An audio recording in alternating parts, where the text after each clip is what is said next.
We'll read the verse first. Moola mantratmika moola kootatraya kalebara kulamritaika rasika kula sanketa palini. Okay. So Nama 88, Moola Mantratmika.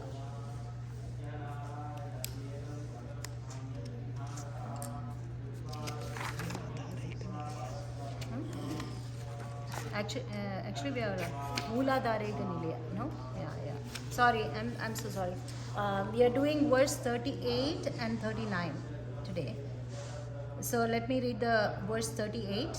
Moola Dharega Nilaya Brahma Granthi Vibhedini Mani Purantarudida Vishnu Granthi Vibhedini. Verse 38, Nama 99, Moola Dharega Nilaya. Moola is root, Adhara is base. So Mooladhara is base of the Kundalini Shakti. Okay. So as Kundalini Shakti, Devi's principal abode is Mooladhara, and where she resides in a dormant form. So Mooladhara Nilaya, Brahma Granthi Vibhedini. Vibhedini means destroying. Granthi is knot or a tie.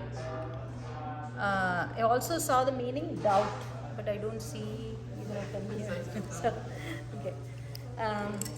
So I also saw doubt in there, but it's mostly for a knot, Granthi. So once woken up in the Mooladhara, she severs the Brahma Granthi. That's what this means. So we will look a little bit into what this Granthi is. Okay. Symbolically, Granthi is represented as knot, and it is the symbolic representation of our samskaras. Samskaras, another name for samskaras is vasanas. Okay.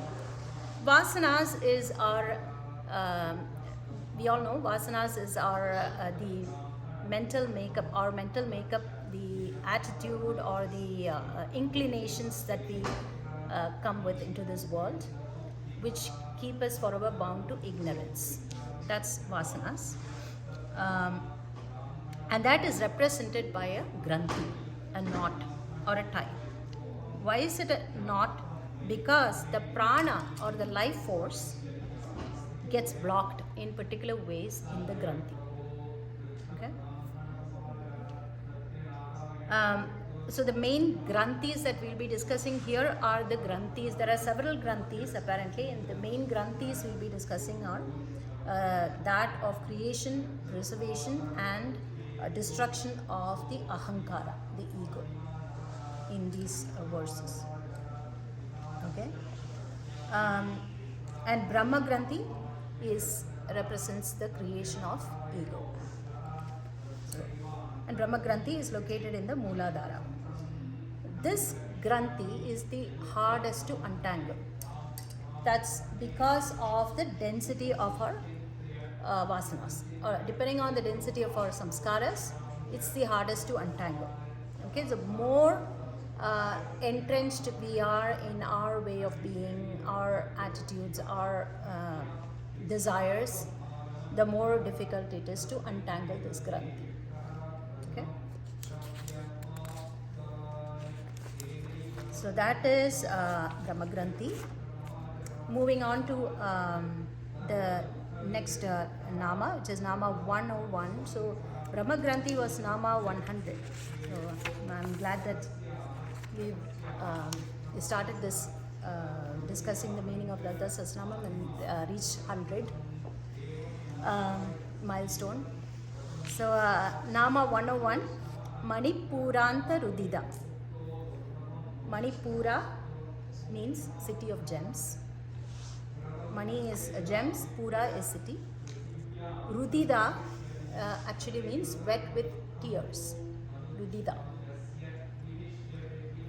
So Devi, having severed the Brahma Granthi, emerges into the Manipura Chakra. Okay? And she severs the Vishnu Granthi. Vishnu Granthi Vibhedini. That's Nama 102. Vishnu Granthi Vibhedini.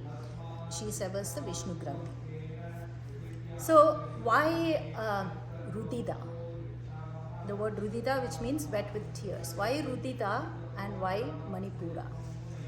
Okay. Rudida is probably referring to the wetness that is created by Amrita or Sudha nectar that flows from the higher centers. When she severs the Brahma Granthi, it flows from the higher centers, the nectar is released.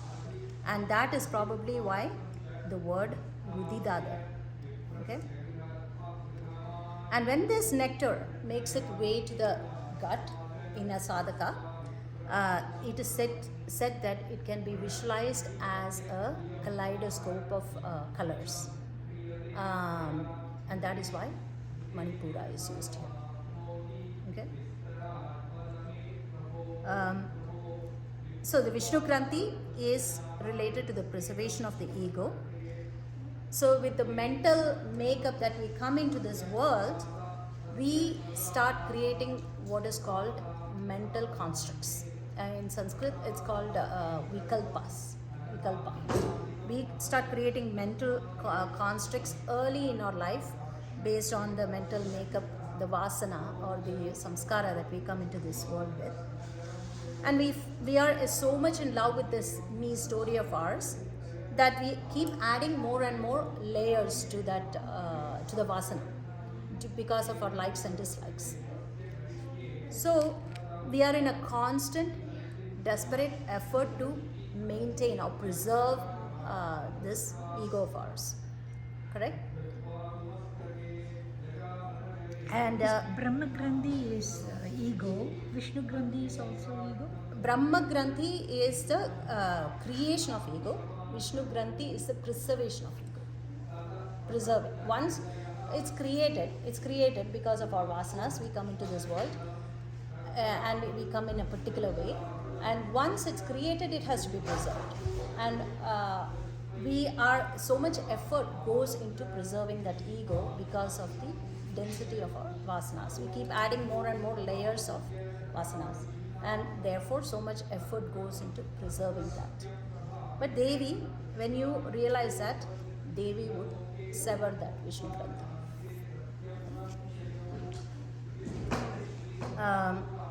And that is why when that is severed, we get the nectar, the taste of nectar. So that's verse 38. Moving on to verse 39.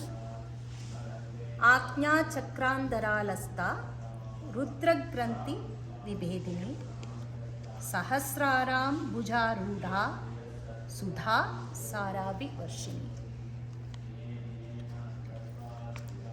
Nama 103. Ajna chakrandaralasta. Ajna is to know or to understand. So Devi making her way to the Ajna Chakra.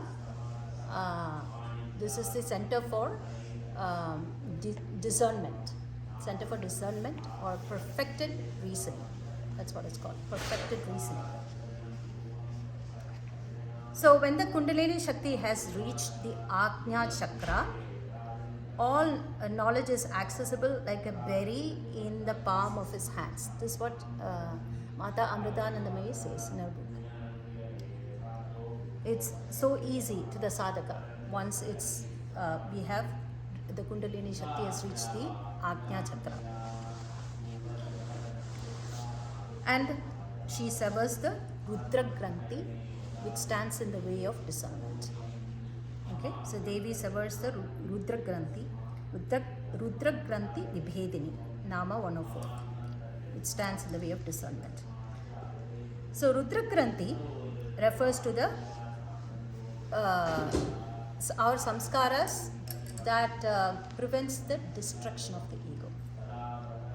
It prevents the destruction of the ego. And this Rudra Granthi can be unraveled only through perfected reasoning, meaning another Sanskrit word for that is tarka. We have to argue with ourselves to reason, to discern this knowledge. Correct? So thus, when we finally, through tarka or perfected reasoning, we understand the makeup of ourselves and what we should be focusing on, then our ego or ahankara is laid to rest. Okay? And the Kundalini Shakti pierces through these granthis, and now the prana that is trapped in these maintaining, preserving and destruction of the ego is released. That is why they say that when we realize,